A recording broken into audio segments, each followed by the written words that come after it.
Hello दोस्तों, नमस्कार। Toppers notes के लाइव क्लास प्रोग्राम में आपका एक बार फिर से बहुत बहुत हार्दिक स्वागत है। और मैं हूं आपका पुराना friend Manish Kumar, GK faculty on this channel. दोस्तों, आज का जो वीडियो है वो राजस्थान पटवारी एग्जाम में जो आपका संविधान का सिलेबस दिया हुआ है, भारत के संविधान का जो सिलेबस है उससे संबंधित है। तो भारत के संविधान कैसे बना, आज अपन उस पर चर्चा करेंगे। तो बने रहिए मेरे साथ इस वीडियो में। इस वीडियो को मैं दो पार्ट में बनाऊंगा, पार्ट ए और पार्ट बी। तो पार्ट बी जरूर देखिएगा। तो आज मैं आपको बताऊंगा भारतीय संविधान का निर्माण कैसे हुआ। तो बिना देरी करते हुए अपन इस वीडियो को स्टार्ट करते हैं। दोस्तों, बने रहिए मेरे साथ। देखिए, सबसे पहले भारतीय संविधान का निर्माण कैसे हुआ वो बताने से पहले मैं आपको थोड़ा सा इतिहास में लेके जाऊंगा। इतिहास में अपन चलते हैं। तो इतिहास में देखिए, आपको जैसा कि पता होगा 1600 ईस्वी में यहाँ पर अंग्रेज लोग आ ही चुके थे। तो वो उनका मोटिव था यहाँ पर आके केवल व्यापार करना। स्टार्टिंग में उन्होंने व्यापार किया, लेकिन यहाँ के लोगों को देखा, यहाँ के राजाओं को देखा। उन्होंने ये देखा कि यहाँ पर एक राजा करता क्या है, दूसरे राजा को अटैक किया, वहाँ का क्षेत्र को कब्जा लिया है, उसको क्षेत्र को अपना बना लिया है। तो अंग्रेजों ने सोचा कि क्यों ना हम इस पॉलिसी को अपनाएं और फिर कुछ क्षेत्र पर अपने अपना भी कब्जा कर लें। खैर, इतिहास में और भी घटनाएं रहती हैं इसके बीच में, वो मैं आपको इतिहास की क्लास में बहुत अच्छे तरीके से पढ़ाऊंगा। लेकिन एक शॉर्ट डिटेल आपको बता दे रहा हूँ। तो जब ऐसी घटनाएं होने लगी तो वह इस प्रकार से 1757 में आके अंग्रेजों ने एक युद्ध कर ही दिया। उसको अपन बोलते हैं प्लासी का युद्ध, है ना। फिर उसके बाद में प्लासी के बहुत खतरनाक था, काफी प्रभावी था, काफी चेंजमेंट वहां से आ गए थे। फिर उसके बाद में आपको पता होगा बक्सर का युद्ध होता है, फिर इलाहाबाद की संधि होती है। ये कुछ ऐसी घटनाएं थी जहां पर आगे अंग्रेज काफी प्रभावी हो गए थे। फिर आगे चल के अपन जाए तो 100 साल बाद आपको मिलेगा 1857 क्रांति, जो कि बहुत ज्यादा प्रभावी थी। उसने तो यहाँ के शासन को ही बदल दिया। ब्रिटिश ताज के हाथ में शासन चला गया था। इस सब मैं आपको इतिहास में अच्छे से पढ़ाऊंगा, स्टेप वाइज पढ़ाऊंगा। तो फिर उसके बाद में क्या होता है, फिर यहाँ पर अंग्रेज लोग काफी अच्छे से प्रभावी हो गए थे। तो भारतीय नेताओं को लगने लगा कि भाई अब तो भारत को आजाद होना ही चाहिए। बहुत सारी जनता यहाँ पर परेशान हो चुकी थी, अच्छे से परेशान हो गए थे यहाँ के लोग। तो यहाँ पर कुछ अच्छे अच्छे नेता जन्मे थे, जैसे कि सुभाष चंद्र बोस थे, बाल गंगाधर तिलक जी थे, महात्मा गांधी जी थे, लाला लाजपत राय जी थे। काफी अच्छे नेता यहाँ पर जन्मे और फिर उन्होंने क्या किया, यहाँ पर आंदोलन करना स्टार्ट किए।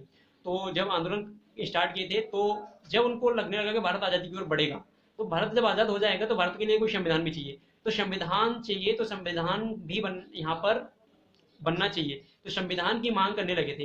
तो संविधान की मांग कहाँ से स्टार्ट होती है वो उस पर आ जाइए। तो सबसे पहले भारत में संविधान की जो मांग स्टार्ट हुई थी मेरे दोस्तों, वो कहाँ से होती है, बाल गंगाधर तिलक जी के द्वारा होती है। तो अब यहाँ से ये जब क्लास स्टार्ट होती है तो बहुत अच्छे से ध्यान दीजिए। अब संविधान सभा की मांग सर्वप्रथम 1895 में की गई थी, किसके द्वारा, बाल गंगाधर तिलक जी के द्वारा। ठीक है।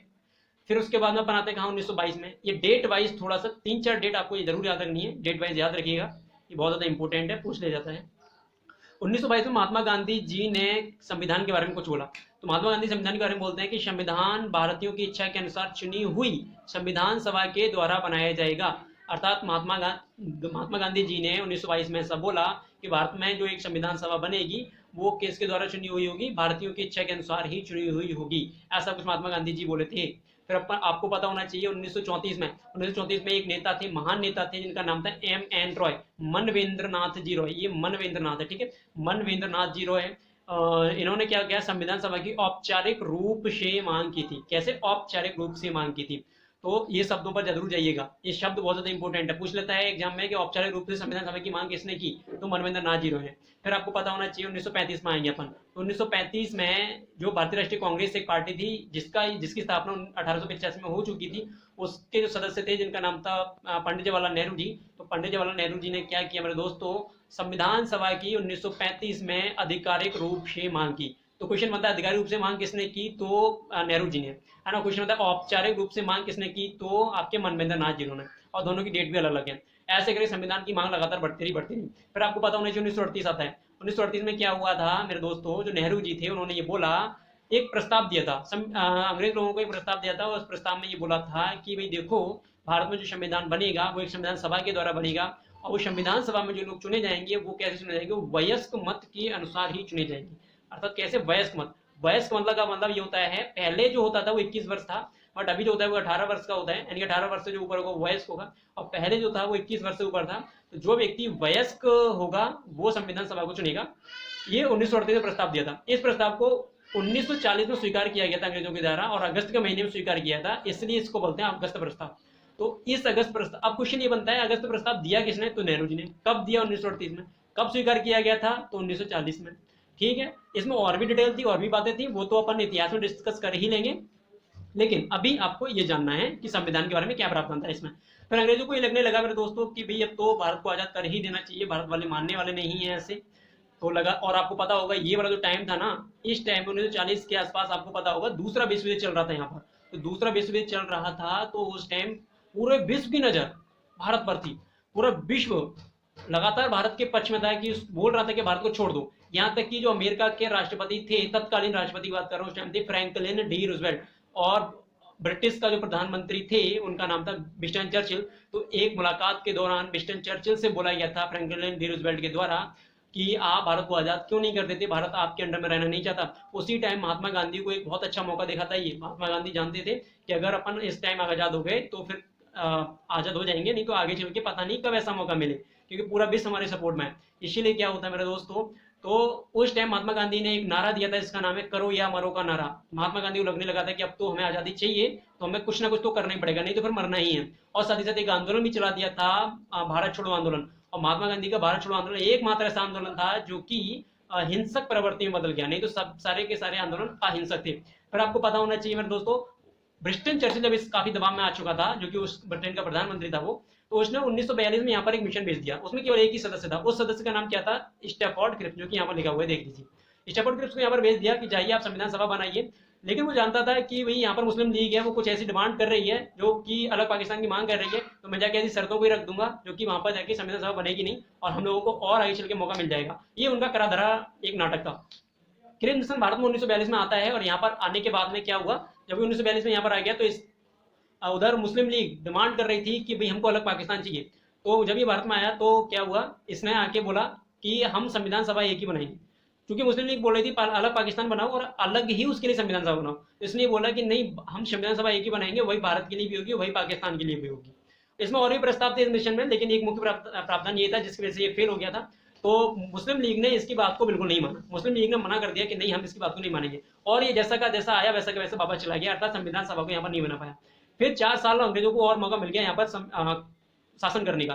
फिर 1946 में यहाँ पर क्या होता है, एक और मिशन आया जिसका नाम था कैबिनेट मिशन, और अब आके ब्रिटिश के जो प्रधानमंत्री थे वो बदल चुके थे, और अब आके जो प्रधानमंत्री बन गए थे वो कौन थे, क्लेमेंट एटली। तो यहाँ पर जो एक और नया मिशन आ गया था, उस मिशन का नाम क्या था, कैबिनेट मिशन। इसमें टोटल सदस्यों की संख्या कितनी थी मेरे दोस्तों, 3 थी, और ये तीनों के नाम आपके सामने लिखे हुए, पढ़ लीजिएगा। और फिर आपको पता होना चाहिए, जब ये 3 सदस्य यहाँ पर आए तो इस मिशन ने आके ऐसी शर्तों को रख दिया जिसको आगे मुस्लिम लीग ने मान लिया। हालांकि संविधान सभा तो इसने एक ही बनाई, संविधान सभा तो इसने भी एक बनाई, लेकिन इसने कुछ शर्तें ऐसी रख दी। इन शर्तों में एक मुख्य शर्त क्या थी, इसने मुस्लिम लीग से ये बोला था, हम आप लोगों के लिए आरक्षण दे देते हैं, यानी कि रिजर्वेशन देते हैं। तो उस रिजर्वेशन से मुस्लिम लीग को ये लगने लगा कि कांग्रेस का प्रभुत्व तो संविधान सभा में कम होगा, तो हम अपनी पक्ष रख पाएंगे, यानी कि संविधान को अपने जैसा बनवा पाएंगे। तो इस बात से संविधान सभा का गठन हो जाता है, अर्थात कैबिनेट मिशन इसमें सफल हो गया संविधान सभा का गठन करने में। तो संविधान सभा का जब गठन हुआ तो उसको देख लीजिएगा कैसे क्या गठन होता है, उसको भी देख लीजिए आप। ये रही संविधान सभा का गठन। तो ये देखिए, कुल सदस्यों की संख्या इसमें जो होनी थी वो टोटल कितने होनी थी, 389, ठीक है, 389। उनमें से 296 ब्रिटिश प्रांत से थे और 93 देसी रियासत से थे। देसी रियासत वो क्षेत्र हुआ करते थे जहां पर राजा बैठते थे, और ब्रिटिश प्रांत ऐसे क्षेत्र होते थे, ऐसा भारत का क्षेत्र होता था जहां पर अंग्रेजों ने कब्जा कर रखा था। ठीक है, तो दोनों में अंतर जरूर समझ लीजिएगा। ये वो क्षेत्र था जहां पर राजा होते थे, राजाओं का क्षेत्र था, और ये ऐसा क्षेत्र था जहां पर केवल अंग्रेजों ने भारत के क्षेत्र पर कब्जा कर रखा था। फिर आपको पता होना चाहिए, ये अनुमान लगाया गया था कि प्रांतों से और देशी रियासतों से टोटल 10 लाख की जनसंख्या पर एक सीट आवंटित की गई थी संविधान सभा में। और जो चुनाव उन्होंने नेहरू जी ने मांगे थे कि वयस्क मत के अनुसार होना चाहिए, वो वयस्क मत से तो नहीं हो पाए मेरे दोस्तों, केवल कैसे हो गए थे, सीमित मताधिकार से चुनाव हो गए थे। फिर जब चुनाव के रिजल्ट निकले, परिणाम निकले, चुनाव खुले, तो पता चला कि यहाँ पर जो टोटल सीटें यानी कि चुनाव हुए तो उनमें 296 सीटों पर चुनाव हुए थे। टोटल 389 पर इसलिए नहीं हुए क्योंकि यहाँ पर जो ये वाले सदस्य थे वो रिजर्व थे, यानी कि राजाओं से बोला गया था कि आप ये वाले सदस्यों को अपनी मर्जी से भेज सकते हो, ठीक है, या फिर खुद आ सकते हो संविधान सभा में शामिल होने के लिए। तो जब 296 सीटों पर चुनाव हुए तो उनमें से देखो, कांग्रेस को तो सीटें मिलती है कितनी, 208, मुस्लिम लीग को कितनी मिलती है, 73, और 15 सीटें मिलती है किसको, अन्य लोगों को। जब ऐसा यहाँ पर देखने को मिला तो फिर क्या होता है मेरे दोस्तों कि जो आपके ये 208 सीटें, तो यहाँ पर मुस्लिम लीग ने फिर से डिमांड अपनी स्टार्ट कर दी। मुस्लिम लीग ने ये बोला कि नहीं, हमको अलग पाकिस्तान चाहिए, क्योंकि यहाँ पर हमारे लिए सीटों का प्रभुत्व जो है वो बहुत ही कम मिला हुआ है। इसलिए मुस्लिम लीग ने अलग पाकिस्तान की मांग फिर से प्रारंभ कर दी। यहाँ पर महात्मा गांधी और मोहम्मद अली जिन्ना जैसे महान नेता संविधान सभा में इसी बात को लेकर शामिल नहीं हुए, क्योंकि अब पाकिस्तान की अलग मांग मोहम्मद अली जिन्ना लगातार करने लगे, और इधर महात्मा गांधी ये बोल रहे थे कि हमको भारत एक ही रखना है, भारत के टुकड़े नहीं करने हैं। फिर जब ये घटना हो ही जाती है तो संविधान सभा बैठ ही जाती है। फिर आगे चल के अब संविधान सभा जब बैठी थी तो इसकी जो कार्यप्रणाली होती है वो कार्यप्रणाली कैसे प्रारंभ हुई थी उसको देख लीजिएगा। कार्यप्रणाली ये रही आपके सामने, इसको मैं आपको अगली वीडियो में बताऊंगा। आपको ये पता होना चाहिए कि संविधान सभा की पहली बैठक जो हुई थी 9 दिसंबर 1946 को दिल्ली में हुई थी। तो बने रहिए मेरे साथ, दूसरी वीडियो जरूर देखिएगा। इस वीडियो को देखने के लिए धन्यवाद।